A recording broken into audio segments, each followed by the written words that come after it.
প্রিয় শিক্ষার্থীরা, আসসালামু আলাইকুম রহমতুল্লাহ। জাতীয় বিশ্ববিদ্যালয় প্রথম বর্ষের যে সমস্ত শিক্ষার্থীরা তোমরা এই ভিডিও ক্লাসটি দেখছো, তোমাদের সবাইকে স্বাগত জানাচ্ছি। আমি ইমরান ইসলাম, প্রভাষক গণিত। অ্যানু স্টাডি হাব তোমাদের জাতীয় বিশ্ববিদ্যালয়ের সমস্ত শিক্ষার্থীদের জন্য একটি ওয়ান স্টপ সলিউশন টাইপের প্ল্যাটফর্ম। এই প্ল্যাটফর্মের মাধ্যমে আমরা তোমাদের সকল সাবজেক্টের সব ধরনের সমস্যার পারফেক্ট সলিউশন, যদি বলো যে যার মাধ্যমে তোমার পরীক্ষায় ভালো ফলাফল করা, যত কিছু প্রয়োজন, এই সব কিছু আমরা এই প্ল্যাটফর্মের মাধ্যমে তোমাদেরকে প্রোভাইড করবো ইনশাল্লাহ।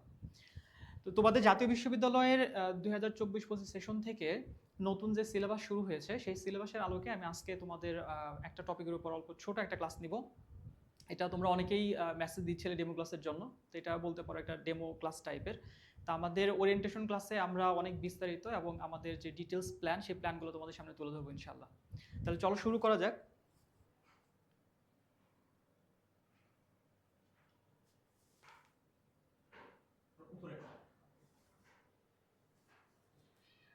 আচ্ছা, আমাদের আজকে যে কোর্সের ব্যাপারে বা যে কোর্স নিয়ে আমরা কথা বলবো সেটা হচ্ছে তোমাদের 213705 এই কোর্সটা। এটা মূলত হলো দুইটা সাবজেক্টে কম্বাইন করে একটা কোর্স তৈরি করা হয়েছে নতুন সিলেবাসে, সেটা লিনিয়ার এলজেব্রা এবং অ্যানালিটিক্যাল জিওমেট্রি। তা আমরা কোনো একটা টপিক পড়ার আগে আমরা একটু দেখে নেই যে আমরা আসলে কি পড়তে যাচ্ছি। এই কোর্সের মধ্যে আমাদের বা এই কোর্সের নতুন যে আউটলাইনটা করা হয়েছে, এই আউটলাইনটা কেমন করা হয়েছে। আমরা হয়তো ডিটেলস ওরিয়েন্টেশন ক্লাস আমরা জানবো, বাট ইনিশিয়ালি সিম্পল বা অল্প একটু ধারণা নিয়ে তারপর আমরা একটু পড়ার মধ্যে ঢুকে যাবো ইনশাল্লাহ। আচ্ছা, এখানে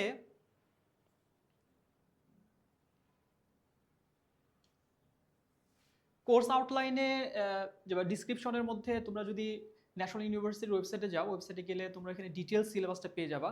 তো এখানে দেখবা যে আমাদের যে দুইটা সাবজেক্টকে কম্বাইন করে এই কোর্সটা ডিজাইন করা হয়েছে, সেই দুইটা সাবজেক্টের মধ্যে কোন টপিকগুলোতে মূলত ফোকাস করা হয়েছে এটা আমরা কোর্স ডিসক্রিপশনের মধ্যে পেয়ে যাব। তো এখানে আমাদের সিস্টেম অফ লিনিয়ার ইকুয়েশন থেকে তোমার যে বিষয়গুলো আছে তার মধ্যে system of linear equation, vector space, linear transformation, matrices and inner product spaces. তো এই অংশটা বা এই পার্টটুকু আসবে হচ্ছে আমাদের সিস্টেম অফ লিনিয়ার ইকুয়েশন থেকে। আর বাকি যে অংশটা, এই অংশটা আসবে আমাদের অ্যানালিটিক্যাল জিওমেট্রি যে অংশটা, সেই অংশ থেকে। এখানে 2 and 3 ডাইমেনশনাল জিওমেট্রিটা মূলত ইনক্লুডেড হবে, যার মধ্যে লাইন্স, প্লেনস, কোনিক্স এবং এর রিলেটেড আরও কিছু বিষয় অন্তর্ভুক্ত থাকবে। তো এটা হচ্ছে আমাদের ইনিশিয়াল একটা ধারণা যে এই কোর্সের মধ্যে দুইটা বিষয় থেকে, দুইটা বিষয়ের কম্বাইন যে অংশটা, এই অংশ থেকে আমরা কি কি পড়তে যাচ্ছি। তা আমরা যদি এখান থেকে আরও দেখি যে এই কোর্সের অবজেক্টিভ আসলে কি ঠিক করা হয়েছে। আমাদের ন্যাশনাল ইউনিভার্সিটির নতুন যে সিলেবাসটা দেওয়া হয়েছে, এই সিলেবাসের এটা বলা যায় অনেকটা ইন্টারন্যাশনাল স্ট্যান্ডার্ড মেনটেন করে সিলেবাসটা তৈরি করা হয়েছে এবং এটা আউটকাম বেসড একটা সিলেবাস। যে কারণে এই সিলেবাসে তোমাদের একটা সুবিধাও আছে, একটা অসুবিধাও আছে। সুবিধাটা হচ্ছে যে এই সিলেবাসে পড়ার পর তোমার অ্যাকসেপ্টেন্সটা ন্যাশনালি ইন্টারন্যাশনালি বেড়ে যাবে অনেক, যেটা আগের থেকে অনেক বেশি থাকবে। আর অসুবিধাটা কি? অসুবিধা হচ্ছে যে এখন মানে আগের মতো কম পড়ে ভালো করার যে একটা অপরচুনিটি, এই অপরচুনিটিটা অনেকটাই বলা যায় নষ্ট হয়ে গেছে বা অনেকটাই থাকবে না। মানে তোমাকে ঠিক একই ধাঁচে পড়াশোনা করতে হবে। এই কোর্সটা সারা বাংলাদেশের যে কোনো বিশ্ববিদ্যালয়ের একজন শিক্ষার্থীকে ভালো করার জন্য যেভাবে পড়তে হয়, বা ওয়ার্ল্ড ওয়াইড তুমি যদি চিন্তা করো যেভাবে পড়তে হয়, কমর বেশি তোমাকে ওইভাবেই পড়াশোনা করতে হবে। তো এখানে যে অবজেক্টিভটা ঠিক করা হয়েছে তার মধ্যে মূলত প্রথম দুইটা অবজেক্টিভ সামারি হচ্ছে আমাদের লিনিয়ার এলজেব্রা এবং জিওমেট্রির বেসিক ডেভেলপমেন্টটা হবে, এবং 3 নাম্বার কথাটা যেটা, সেটা হচ্ছে সেই যা আমাদের শেখা হবে, তোমরা যেটা শিখবা সেই জিনিসটার প্র্যাকটিক্যাল ইমপ্লিমেন্টেশনটা একই সাথে আসবে, অর্থাৎ যেটা আমাদের আউটকাম বেসড লার্নিং। আর এই কোর্সের যে সিএলওগুলো আছে তার মধ্যে প্রথম যেটা ক্লাস লার্নিং আউটপুট, যেটা ফার্স্ট যেটা আউটপুট, এটার উপর বেসিস করে আমরা আজকে মোটামুটিভাবে কিছু জানার চেষ্টা করব। সেটা হচ্ছে solving system of linear equation. বিভিন্ন ধরনের সলভিং মেথড ব্যবহার করে system of linear equation solve করতে শেখা, এবং সেটার প্র্যাকটিক্যাল অ্যাপ্লিকেশনটা আমরা দেখব হচ্ছে নেটওয়ার্ক মডেলিং এর ক্ষেত্রে। আর এছাড়াও আরও কিছু আছে, যেমন কেমিক্যাল ইকুয়েশন ব্যালেন্সিং, এই ধরনের বিষয়গুলো এর মধ্যে আসবে। আচ্ছা, এখন এই যে ফার্স্ট আমাদের আউটকাম যেটা, এই অংশটা সিলেবাসের কতটুকু আসলে কভার করে, ওইটুকুর মধ্যে আমরা আজকে আমাদের এই ক্লাসে, প্রথম ক্লাসে, যেটা তোমরা বলতে পারো তোমাদের জন্য একটা ডেমো ক্লাস, যে আমাদের সামনের ক্লাসগুলো কেমন হবে তার একটা ধারণা তোমাদেরকে দেওয়া। তো এই অংশটুকু মূলত আমাদের ফার্স্ট লার্নিং আউটকামটাকে কভার করবে। এর মধ্যে আমরা জানবো যে সিস্টেম অফ লিনিয়ার ইকুয়েশনটা আসলে কি, বা এটা আমাদের কি বোঝায়। আমরা এখান থেকে লিনিয়ার ইকুয়েশন, তারপর সিস্টেম অফ লিনিয়ার ইকুয়েশন বলতে কি বোঝায়, এখানে হোমোজেনাস অ্যান্ড নন হোমোজেনাস দুইটা ক্যাটাগরিকে ইনক্লুড করা হয়েছে। তারপর এদের বিভিন্ন সলিউশন মেথডগুলা, যে বিভিন্ন মেথড যেগুলো ব্যবহার করে এই সিস্টেম অফ লিনিয়ার ইকুয়েশনগুলোকে আমরা সমাধান করব। আর এরপর পরবর্তীতে আমাদের এইটার যে অ্যাপ্লিকেশনটা নেটওয়ার্ক ফ্লোতে, এটার ব্যবহারটা কিভাবে আমরা করতে পারি, ইলেকট্রিক্যাল নেটওয়ার্কের মধ্যে এটার ব্যবহারটা কিভাবে হয়, balancing chemical equation, polynomial interpolation. তো এই পুরা বিষয়টা আমাদের ফার্স্ট লার্নিং আউটকামের মধ্যে অন্তর্ভুক্ত। তাহলে চলো আমরা আমাদের টপিকের মধ্যে ঢুকে যাই। তো আমাদের ফার্স্ট টপিক হচ্ছে লিনিয়ার ইকুয়েশন আসলে কি, লিনিয়ার ইকুয়েশন বলতে কি বোঝায়। তো হাওয়ার্ড অ্যান্টনের যে বইটা তোমাদের টেক্সটের যে বুক লিস্টটা দেখবা, বুক লিস্টের মধ্যে যে কয়েকটা বই দেওয়া আছে তার মধ্যে হাওয়ার্ড অ্যান্টনের বইটা 1 নম্বরে দেওয়া আছে, অনেক ভালো একটা বই লিনিয়ার অ্যালজেব্রা। তো ওই বইতে লিনিয়ার ইকুয়েশনের ব্যাপারে যে কথাটা বলা হয়েছে সেটা হচ্ছে এই লিনিয়ার ইকুয়েশন অ্যান ইকুয়েশন, এক ধরনের ইকুয়েশন যেটা কি একটা নির্দিষ্ট ফরম্যাটে থাকবে। সেই নির্দিষ্ট ফরম্যাটটা কেমন, a1x1 plus a2x2 plus a3x3 plus dot dot dot an equals to b। এই নির্দিষ্ট ফরম্যাটের ইকুয়েশনকে লিনিয়ার ইকুয়েশন বলা হয়। এখানে এ যেগুলো দেওয়া আছে a1 a2 a3, তারপর এখানে যে b, এদের পরিচয় কি, এরা হচ্ছে কনস্ট্যান্ট, ধ্রুবক। ম্যাথমেটিক্সে কনস্ট্যান্ট মানে হচ্ছে যার কোনো পরিবর্তন হয় না, যেটা ফিক্স থাকে, এক্স এর সাথে ওই মানটা আছে ওই মানটাই থাকবে, ওটার কোনো ভ্যালুগত পরিবর্তন আসবে না। আর এক্স যেটা, এটা আমাদের চলক হিসাবে থাকবে। তো এই যে লিনিয়ার ইকুয়েশন যেটাকে বলা হচ্ছে, তো এটাকে আইডেন্টিফিকেশনের জন্য কিছু বৈশিষ্ট্য বলা হয়েছে। সে বৈশিষ্ট্যগুলো কেমন, বৈশিষ্ট্যগুলোর মধ্যে প্রথম যে কথাটা বলা হচ্ছে যে highest exponent of any variable must be exactly 1। এই কথাটার অর্থ হচ্ছে কোনো সমীকরণ যদি লিনিয়ার সমীকরণ আমরা বলি, কোনো এনি ইকুয়েশন যেটাকে আমরা বলবো এটা হচ্ছে লিনিয়ার ইকুয়েশন, তাহলে সেই সমীকরণে যে চলকগুলো থাকবে সেই চলকের সর্বোচ্চ ঘাত 1 হইতে হবে। যদি 1 ছাড়া অন্য কিছু হয় তখন সেটাকে আমরা লিনিয়ার ইকুয়েশন বলি না বা বলতে পারবো না। 2 নম্বর যে কথাটা বলা হয়েছে সেটা হচ্ছে the variables are never multiplied together, অর্থাৎ এই ধরনের সমীকরণে x ইন্টু ওয়াই এই ধরনের কোনো টার্ম থাকবে না। মানে দুইটা চলক যদি থাকে সেই দুইটা চলক গুণাকারে থাকবে না, যদি থাকে তাহলে সেটাকে আমরা লিনিয়ার সমীকরণ বলতে পারবো না। তারপর 3 নাম্বার যে বৈশিষ্ট্যটা এখানে বলা হয়েছে, তো variables do not appear inside square root, অর্থাৎ এরকম থাকবে না যেমন x plus root over x plus 7 equals to 0, এটা লিনিয়ার সমীকরণ না।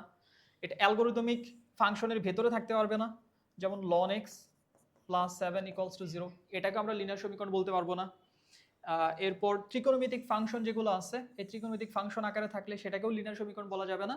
অথবা যদি ভাগ আকারে থাকে যেমন 1/x প্লাস 7 ইকুয়ালস টু 0, তাহলে এই ধরনের সমীকরণকেও লিনিয়ার সমীকরণ বা লিনিয়ার ইকুয়েশন বলা যাবে না বা আমরা বলতে পারবো না। আচ্ছা, এখন এই যে কথাগুলো বললাম, এই কথাগুলো হচ্ছে টেক্সচুয়াল কথা, মানে বইয়ের ভাষায় বলা।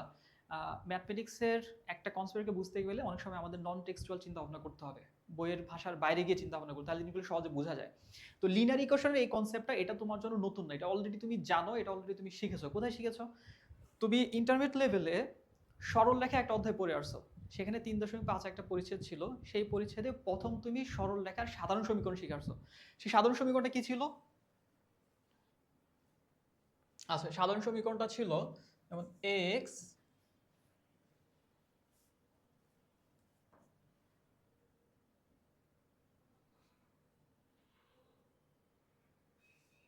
সাধারণ সমীকরণটা ছিল ax plus by plus c equals to 0। তো এটা ছিল আমাদের একটা সরল রেখার সাধারণ সমীকরণ। এই যে সরল রেখার সমীকরণ যেটা ছিল এটাই লিনিয়ার সমীকরণ। তো সরল রেখার সমীকরণটাই লিনিয়ার সমীকরণ। এটা নতুন করে যে আমরা শিখতেছি বিষয়টা কিন্তু এরকমও না, যে জাস্ট একটু রিলেট করে নেয় আর কি। বাট এইটা ছিল আমাদের দুই চলক বিশিষ্ট, এক্স এবং ওয়াই এর মধ্যে সীমাবদ্ধ ছিল, দুই চলক বিশিষ্ট সমীকরণ। বাট লিনিয়ার সমীকরণে যখন আমরা যাচ্ছি তখন এটার কনসেপ্টটা আরেকটু এক্সপ্যান্ড হচ্ছে। এখানে চলকের কোনো নির্দিষ্টতা নাই, তিনটা থাকতে পারে, চারটা থাকতে পারে, পাঁচটা থাকতে পারে, আরো বেশি থাকতে পারে। যেটা আমাদের এই যে ইন জেনারেল যে আমরা ডেফিনিশনটা দেখলাম যে a1x1 plus a2x2 plus a3x3 plus dot dot dot an xn equals to b। তো এইখানে আমাদের এই যে n সংখ্যক চলক সম্পন্ন যে সমীকরণ হিসাবে আমরা এটাকে লিনিয়ার সমীকরণকে চিন্তা করতে পারি। বাট আমাদের ইন্টারমিডিয়েট লেভেলে আমরা এটাকে কিভাবে ব্যবহার করছি, আমরা ব্যবহার করছি দুই চলকের মধ্যে। আচ্ছা, এখন এটার ডিফারেন্সটা আরেকটু আমরা ভালো বুঝতে পারবো যদি আমরা এটাকে গ্রাফিক্যালি দেখি। তো যখন আমাদের এটা সরল লেখা ছিল, দুই চলক বিশিষ্ট ছিল, তখন আমরা এরকম একটা গ্রাফিক্যালি গেলে স্ট্রেট লাইন, সোজা একটা লাইন আমরা পেতাম। যেমন এটা y = 2x + t যে একটা লিনিয়ার ইকুয়েশন বা একটা সরল রেখার সমীকরণ, তার লেখচিত্র। বাট যখন এটা চলক আরেকটা বেড়ে যাবে, তিন চলক বিশিষ্ট হবে, x + y + z + সামথিং এরকম থাকবে, x এর সাথে কোনো সহগ, y এর সাথে কোনো সহগ, z এর সাথে কোনো সহগ এরকম থাকবে। যেমন আমরা যদি একটা সমীকরণ চিন্তা করি, যেটা এখানে আছে 3x + 4y - 7z = 9। তাহলে এইটা আমাদের একটা লিনিয়ার ইকুয়েশন, যে লিনিয়ার ইকুয়েশনের মধ্যে চলক আছে কয়টা? তিনটা। বাট এটা গ্রাফিক্যালি গেলে কি হবে? এটা একটা তলের মতো মনে হবে, একটা প্লেন মনে হবে। আবার তুমি যদি আরেকটা চলক বাড়ায় দাও, চার চলক বিশিষ্ট হয়, তখন 4 ডাইমেনশনাল হয়ে যাবে, তখন সেটাও লিনিয়ার ইকুয়েশন হবে। যদি কিনা কি হয়, চলকের সর্বোচ্চ ঘাত হয় 1, যদি কিনা তাতে দুটা চলক গুণাকারে না থাকে, যদি কিনা সেখানে রোডওভার না থাকে, বা আরো যে মানে আমাদের সীমাবদ্ধতাগুলো দেওয়া আছে সেই সীমাবদ্ধতাগুলো না থাকে, তাহলে সেটা একটা লিনিয়ার ইকুয়েশন হবে এবং সেখান থেকে আমরা এই ধরনের একটা গ্রাফিক্যাল রিপ্রেজেন্টেশন পাবো। চারটা চলক হলে সেখান থেকে দেখা যাবে হাইপারপ্লেন আসতেছে। তো এই জন্য আমাদের লিনিয়ার ইকুয়েশনের যে কনসেপ্টটা, এই কনসেপ্টটা ফান্ডামেন্টালি আমাদের সরল রেখার যে কনসেপ্টটা ছিল সেই কনসেপ্টের সাথে আমরা রিলেট করে নিতে পারি। সরল রেখাতে আমাদের দুইটা চলক ছিল, এখানে আমাদের চলকগুলো আমরা বাড়াবো বা আমাদের প্রয়োজনে বাড়বে, সেখানে দুইটা থেকে তিনটা হবে বা চারটা হবে। তো সিম্পলি লিনিয়ার ইকুয়েশন এক চলক বিশিষ্ট, সরি, এক ঘাত বিশিষ্ট একাধিক চলনের এক বা একাধিক চলকের সমীকরণ। আচ্ছা, এখন এই লিনিয়ার ইকুয়েশন থেকে পরবর্তীতে যে কনসেপ্টটা ডেভেলপ হচ্ছে বা যেটা আমাদের জানতে হচ্ছে, সেটা হচ্ছে সিস্টেম অফ লিনিয়ার ইকুয়েশন। এটা আবার কি বোঝায়? আচ্ছা, সিস্টেম অফ লিনিয়ার ইকুয়েশন হচ্ছে যখন আমরা একাধিক ইকুয়েশনটাকে কম্বাইন করব, একটা টিম আকারে রাখবো, তখন সেটাকে আমরা বলবো সিস্টেম অফ লিনিয়ার ইকুয়েশন। যেমন আমাদের প্রথম একটা সমীকরণ আমরা চিন্তা করি, 7x + 3y = 4, সাপোজ। এটা আমাদের একটা লিনিয়ার ইকুয়েশন, এটা দুই চলক বিশিষ্ট, এটা সরল রেখার সমীকরণ, আমাদের অনেক পরিচিত। এর সাথে যদি আরেকটা সমীকরণ আমরা ধরি, 8x - 3y = 7, সাপোজ। তাহলে এই দুইটা সমীকরণ মিলে আমরা বলতে পারি this is a system of linear equation. এরকম যদি তিনটা হয়, তাহলে তিনটা সমীকরণ মিলে কম্বাইনলি আমরা বলতে পারি সিস্টেম অফ লিনিয়ার ইকুয়েশন। তাহলে তুমি যদি n ফরম্যাটে লিখতে চাও, যেমন a1 x1 + a2 y1 + a3 z1 = a4, b1 x2 + b2 y2 + b3 z2 = b4, অথবা ডট ডট ডট দিয়ে এখানে আমরা n সংখ্যক পর্যন্ত নিতে পারি।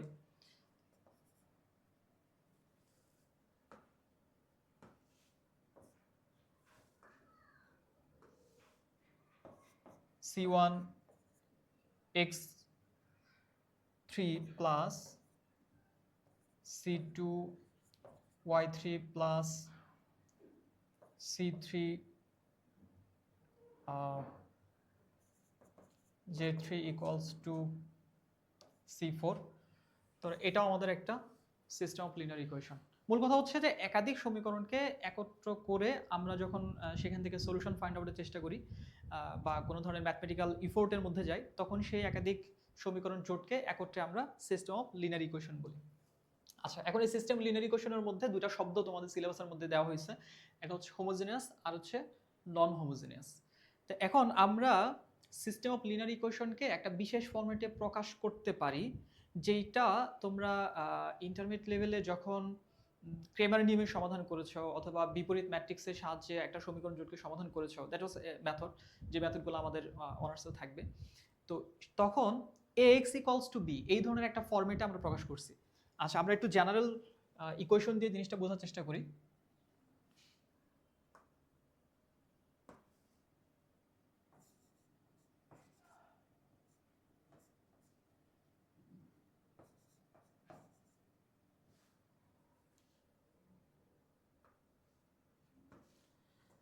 আচ্ছা, আমরা একটা system of linear equation consider করব, a1 x1 + b1 y1 + c1 z1 = suppose d1। a2 x2 plus b2 y2 plus c2 z2 equals to d2। আচ্ছা, এই দুইটাই ধরি। তাহলে এখন এই সমীকরণটা বা আচ্ছা তিনটা 3/3 আকারে নেওয়ার জন্য আমরা তিনটা সমীকরণ নিই। a3 x3 plus b3 y3 plus c3 z3 equals to d3।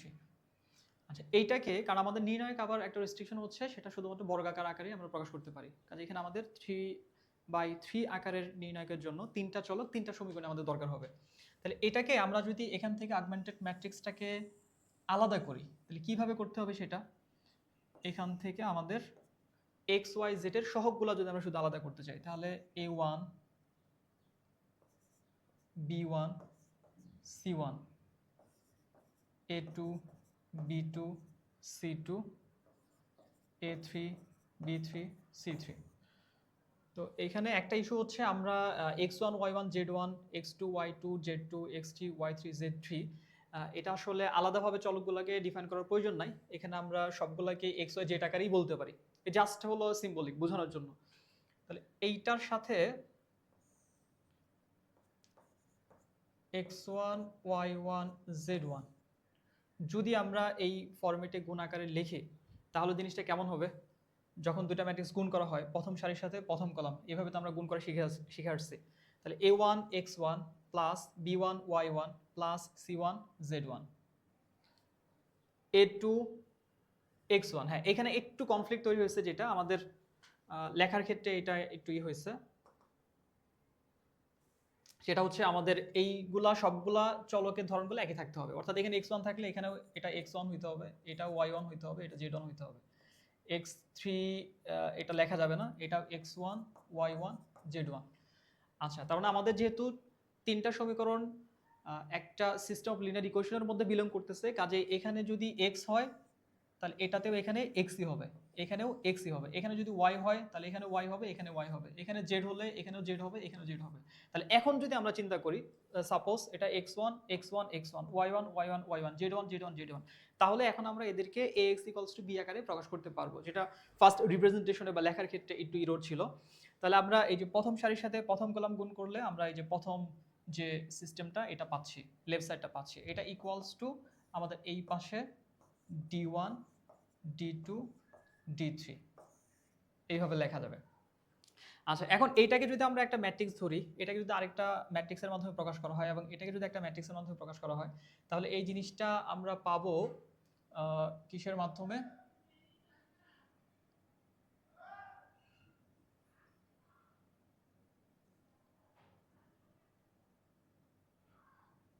আমরা এটা একটু ইরেজ করে দেই।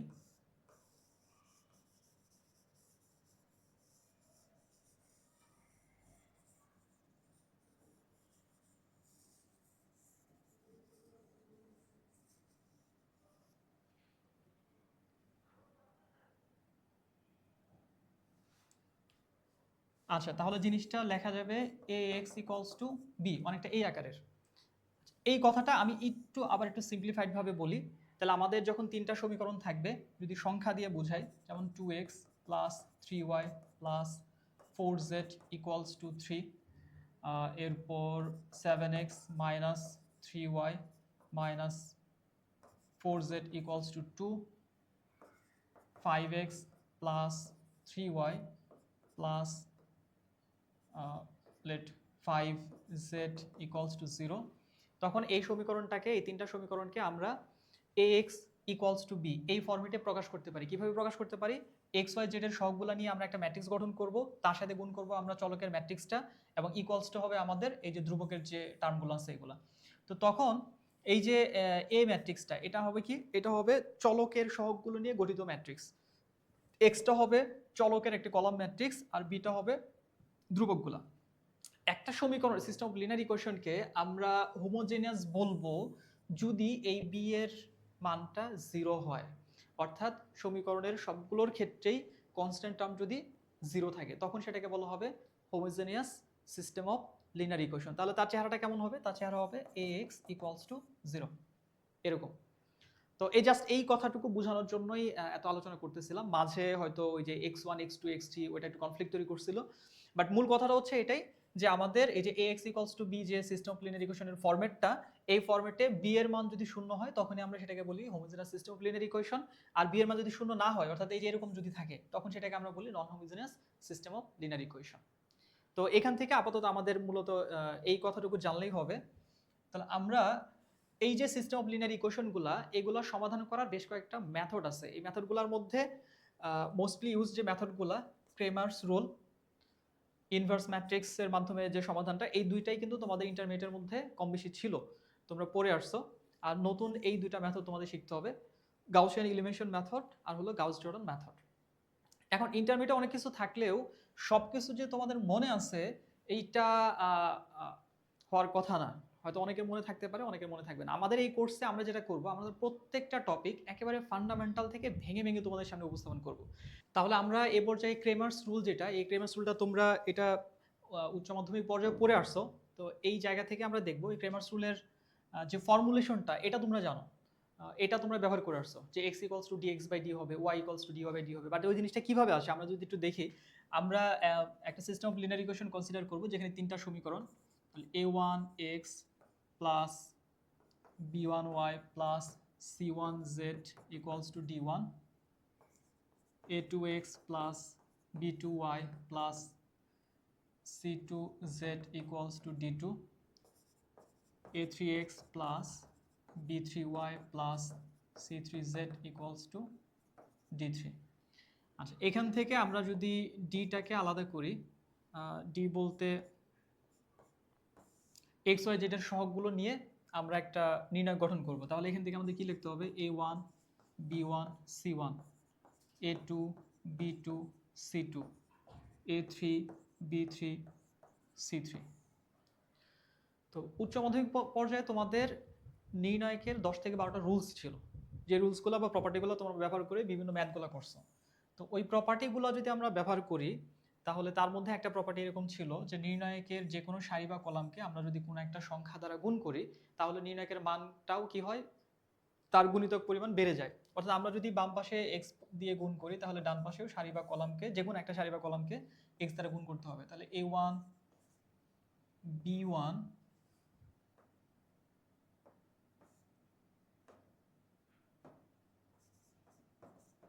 c1, a2 b2 c2, a3 b3 c3।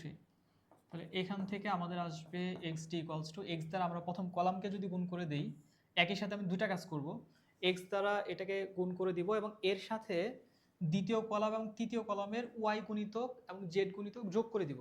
অর্থাৎ x দ্বারা গুণ করলে এটা হবে xa1 xa2 xa3, এবং এটার সাথে যদি আমরা এই দ্বিতীয় কলামকে যোগ করি তার y গুণিতক, তাহলে হবে plus yb1 plus yb2 plus yb3, এবং তৃতীয় কলাম যদি যোগ করি এটা হবে তার z গুণিতক plus zc1 plus zc2 plus zc3, এবং বাকি দুইটা কলাম আমাদের যা আছে তাই থাকবে, b1 c1 b2 c2 b3 c3। তখন কি হবে, তখন আমরা দেখো এই যে a1x plus b1y plus c1z এই যে অংশটা এটা চলে আসছে। তাহলে এই অংশের পরিবর্তে আমরা এখানে কি লিখতে পারবো, এখানে d1 লিখতে পারবো। তাহলে এখানে লেখা যাবে d1, এখানে লেখা যাবে পরেরটাতে d2, এর পরেরটাতে d3, আর বাকি আমাদের দুইটা কলাম যা আছে তাই থাকবে b1 c1 b2 c2 b3 c3। তাহলে এখন এইটাকে যদি আমরা আলাদা একটা নাম দেই,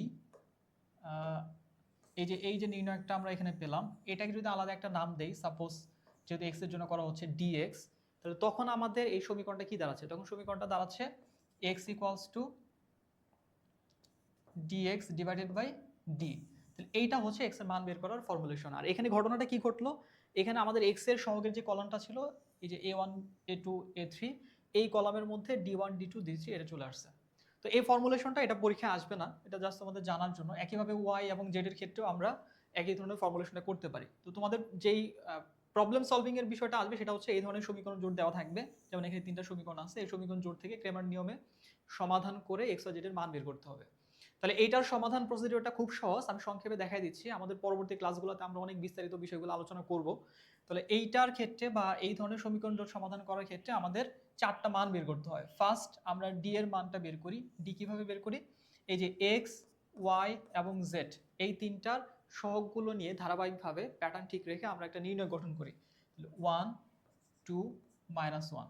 দ্বিতীয় সমীকরণ থেকে থাকতেছে আমাদের 3 -2 1 2 1 1।